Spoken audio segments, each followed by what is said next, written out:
It's a huge win for us to beat an experienced team like that. The way they've been playing, especially coming off their road win against Minnesota, and with the experience that they have and the firepower offensively and the abilities they have defensively, and especially after a somewhat of a slow start, to have the response that we had and to continue to get better during the game, which I thought was really, really important inside of it. And that's kind of where we're at. We're going to make some youthful, inexperienced mistakes. We've got some guys that have got to continue to learn to understand the consistency that's needed, and most importantly, when they bring the effort and they bring the intelligence and they bring the hard-nosed play, then we've got a chance to get consistent. And you know, shooting can make up for a multitude of mistakes. Well, so can just playing hard and competing. And that's what we have to understand. Sometimes it sounds more simple than it is, but really that's what it has to be. And as we get ready for tomorrow night, again, we're playing with a team that they never stop coming. I mean, and we learned that certainly last year in here, but past teams at Boston U, his background before that at Villanova, and before that, and after that, certainly being at Penn State, with what he's done, they always keep coming at you. They play physical, they play aggressive, they give tremendous ball pressure that's backed up by excellent help. He always has a very good mix of size, you know, where they're smaller in some areas and they're bigger in others, and they put matchup issues on the court constantly. And they're moving the ball at a very good rate. Certainly DJ Newbill is playing at an extremely high rate, and he's been building to that for some time. There's no doubt about that. You've had to guard him since the day he got in the league, and he's just added more to his game. But they bring confidence. He's recruiting very well, and now he's got some experienced guys that know what he wants done. And it's going to be a very, very tough battle, because they challenge you mentally and physically not to make mistakes. And they're like everybody else. If you make them, they can capitalize on them. And our situation is we've just got to continue to get better inside of the games.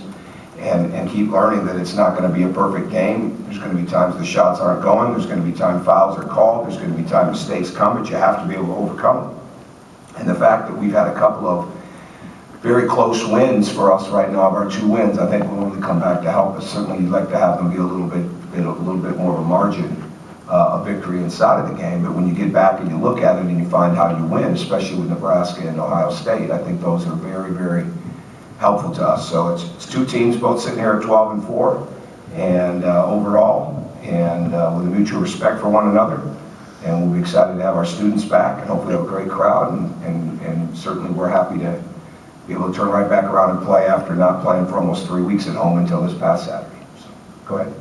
I guess as you did review that film, you talked about the slow start. I know you talked to Denise Lansing about being disappointed with some of the more intangibles, leadership and communication and those kinds of things. I mean, what was the trigger, I guess, for turning it around against Ohio State that maybe wasn't there in East Lansing? Well, I think a couple of things. I think we got good bench play when we went to the bench, and I think the guys that we took out of the game early came back and responded quickly. And I think that's the key, because it wasn't like we shot it a lot better. Certainly Nick's threes were crucial, but again, it's all about momentum, and somebody's got to capture it, and it doesn't matter if it's a starter or somebody coming off the bench. And I thought Colin did an excellent job of that. I thought that Nick did a very good job of that. Stan came in and gave us solid time.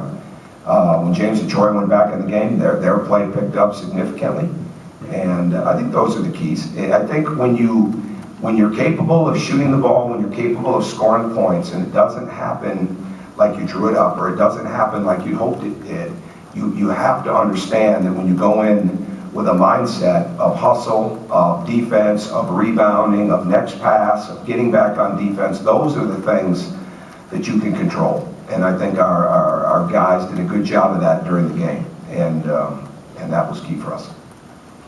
You've always talked about how it's not as important who starts as who finishes.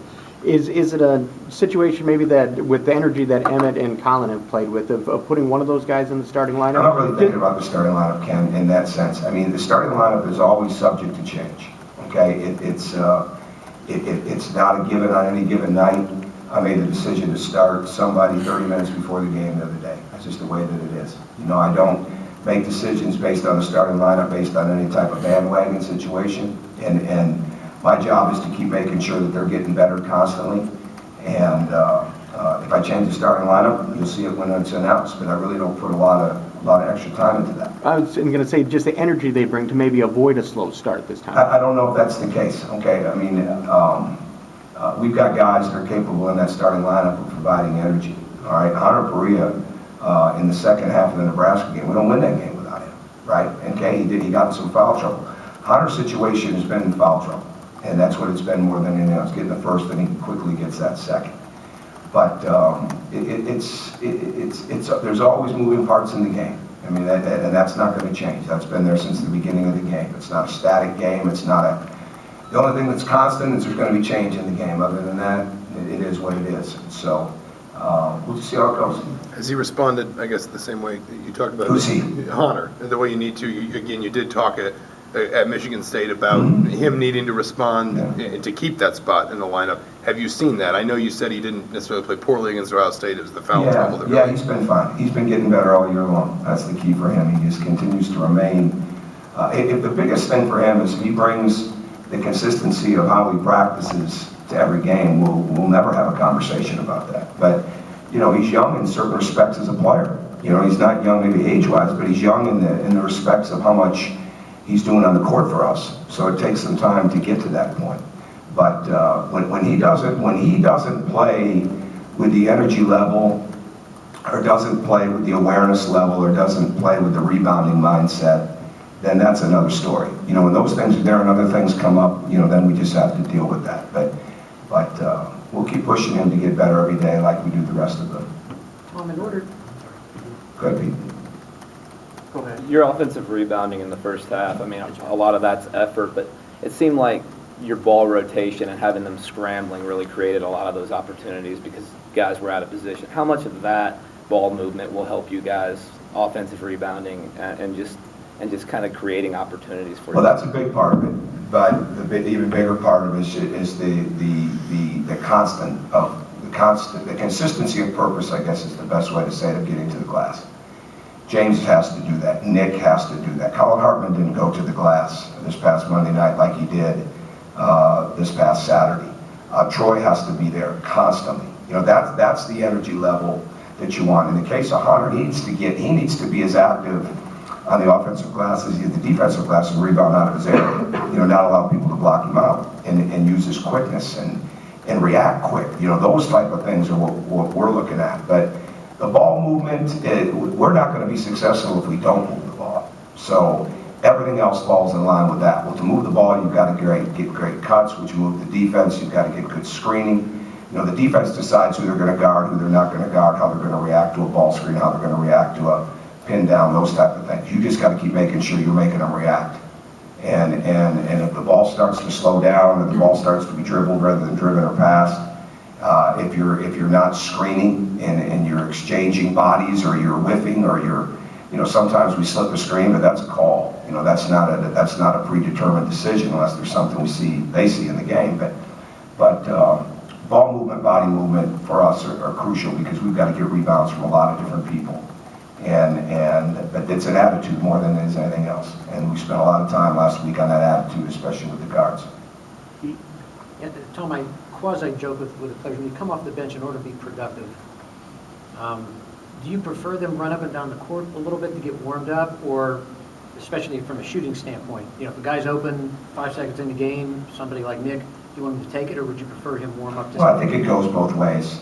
You know, it's like this. You're going to shoot it first time you touch it probably better go in, to be honest with you, because you do need to get a feel for the game. You do need to let it move and get the blood flowing a little bit. And you got a wide open layup or dunk, that's another story. But at the same time, you don't want to take confidence. It's more, that becomes, let's go in and get solidified. Sometimes when a guy comes right in and shoots the ball, maybe his mindset wasn't about what he needed to do to get ready for the game, which is come in and be talking on defense, be moving without the ball, be rebounding the ball. Now, if it goes in, you might have a guy that's going to get hot for the next 3-4 minutes. But the bottom line is there's a flow to it. Come in and add to the flow. It's just like come in and impact the game. Don't come in and take away from what we're doing. Because again, the plus minus, at the end of the day, that becomes a huge statistic, right? Maybe somewhat individually, but more for the combinations. You know, we've got certain combinations that are really good, some that maybe aren't as good, so then you have to look at the reasons, you know, when you look at the game. So it's not just the numbers, okay, what's the reason? But bottom line is, you should probably get in the flow, get your blood pumping a little bit, have a bead of sweat before you take your first three. Mike Miller? You with Stan, you talked the other day just about how hard he's working. Have you seen him, has he been able to keep his head up and maybe buy into his role the way guys like Colin and Nick have? Sure, I think so. I mean, he's out there doing a good job. So, absolutely. And I think that's the key, because that's where it's going to be. I mean, everybody is, this is a team that's got the potential to get deep. And deep, again, not just body deep, but consistency deep. And part of that consistency is understanding what you bring to the table every day. And then if more things come, well, it's because you're the beneficiary of your teammates or the beneficiary of how well you played the way you needed to play. And Stan brings a lot of value to the table. And he can move the ball, he can defend, he can rebound the ball, he can certainly get to the rim and get fouled. And that's the key. The key is to come in and make simple plays, not try to make home run plays that turn into turnovers. And get a feel for how he's being played, because he's being played differently by certain teams, and just adjust to that. And so we're constantly working to make sure that there's a really good plan for when he's in the game. But the bottom line with him is that he takes care of what he can take care of, and he's starting to do more and more of that in practice. And hopefully, you know, when you defend the way that they did the other day, hopefully they start to see there's a lot of value to that. You know, there's a lot of value in minutes and productivity, but there's a lot of value in your confidence when you're really locked into what you're trying to take away from people against great teams like Ohio State. So to me, that's crucial that they continue to understand that. And it's going to be the same thing tomorrow night, because there's a lot of guys on that court that can really, really score. Not just Nugo, but they can score. Whether they can shoot or whether they can drive it, whether they can post it, they can score. So you've got to be able to do something about that. And at the same time, you've got one of the leading scorers in the country in the game in DJ Nugo. So you have to be aware of where he's at all times. So when that maturity comes of understanding your role, especially for what's needed of you of impacting the game from an energy and a toughness and a defensive rebounding standpoint and a ball movement mindset, he's been good. Time for one more question. Initial reaction to them not having John Johnson? Yeah, I don't really have one. They're a really good team with or without him in my mind. And he can certainly score the ball, but they've got other guys that can score it. And I think, you know, my first reaction would be that those have a tendency to really rally teams. You know, I have no idea what happened, but those have a real ability to get an even tighter circle, especially when you go on the road. And Pat is pretty good at having a pretty good mindset when they go on the road anyways. So my guess with this is probably only going to add to it and a benefit for them. So we've got to be that much more on cue with what we're trying to do. I guess Go ahead. one, as the players is two, last 3 years, they've always had kind of two high-scoring guys in that backcourt, whether it's Frazier and Newbill or, you know, different guys. Now that it's just Newbill, do they do anything particularly different with him, because there's not necessarily that sort of, I guess, two-pronged attack, if you will? Well, I don't think it's like Brandon Taylor's continue to get better. If you look at their numbers, they've got guys that are very, very comfortable on the perimeter. Shep Gardner's come in and done a very good job. Geno Thorpe has played well. No question, John Johnson is a high-level offensive player for them. But when you've got Ross Travis that can keep the ball alive, that can drive the ball, that can create contact, that can get to the offensive glass. When you have Taylor, they went right to Taylor last year in the gym here and put him right in the post. He can score in the post. He can score from three. You can't get caught up in percentages. You got to get caught up in abilities. And I think they've got guys that have a lot of different abilities. And so the moment you think you're going to back off on somebody is when that person starts burning you. You know, and inside of the game, you might take some chances, but your game plan has got to be, we've got to understand all of them. So DJ Newbill is a tremendous scorer because he can score at the rim, he can get fouled, he's taken 100 more shots than anybody on his team, he can get the pull-up, he can score from three, he can go right and left. He's good at transition, he's good at the clock, and he really elevates. And that's one thing that he's really added to his game. He elevates over people.